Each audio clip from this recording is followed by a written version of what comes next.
వేరే ఎవ్వరు కూడా రాష్ట్ర ఖజానాను ముట్టుకోవాలంటే ఉచ్చబోసుకోవాలా. Cabinet is to protect the interest of the state, is to protect the interest of the state exchequer. రాష్ట్ర ఖజానాను కాపాడాల్సిన వ్యక్తి ఒక బ్యాంకర్ చేస్తే కూడా, ఒక బ్యాంక్ మేనేజర్, ఒక బ్యాంక్ ఎంప్లాయీ చేస్తే కూడా 409 అప్లికబుల్ అవుతుంది. అది డెఫినెట్గా ఆశనిపాతమే.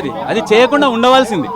కేసులు ఎదుర్కొంటున్న వ్యక్తులు ఎవరైనా సరే అక్యూజ్డ్, అనుమానాస్పదంతో ఉన్న వ్యక్తులు మాత్రమే, ఆరోపణలు ఎదుర్కొంటున్న వ్యక్తులు మాత్రమే. అటువంటి వ్యక్తులు లాకునాస్ ఫిలప్ చేసి నేనే చెప్పినా అని చెప్పి పూర్తి స్థాయిలో ఇరుక్కుపోయారు. ఆ ఎలక్ట్రానిక్ రికార్డ్ ఇన్వెస్టిగేషన్లో భాగంగా దాన్ని సంగ్రహించి ఛార్జ్షీట్లో ఫైనల్ రిపోర్ట్లో పొందుపరిచి విచారణ ముందు, కోర్టు ముందు దాఖలు చేసే అవకాశాలు స్పష్టంగా ఉన్నాయి. That's must be a fatal. Next step ACB ఎంత చాకచక్యంగా వ్యవహరిస్తుందో, ఎంత చురుకుగా వ్యవహరిస్తుందో చూడాల్సిందే. ఎప్పుడు తప్పు చేసిన వాళ్ళు ఏ స్థాయిలో ఉన్న వాళ్ళైనా కానీ అరెస్ట్ చేసి డిటైన్ చేయాలని చెప్పి నేనైతే రిక్వెస్ట్ చేస్తున్నాను. ఎందుకంటే భవిష్యత్తులో ఇది వేరే ఎవ్వరు కూడా రాష్ట్ర ఖజానాను ముట్టుకోవాలంటే ఉచ్చబోసుకోవాలా.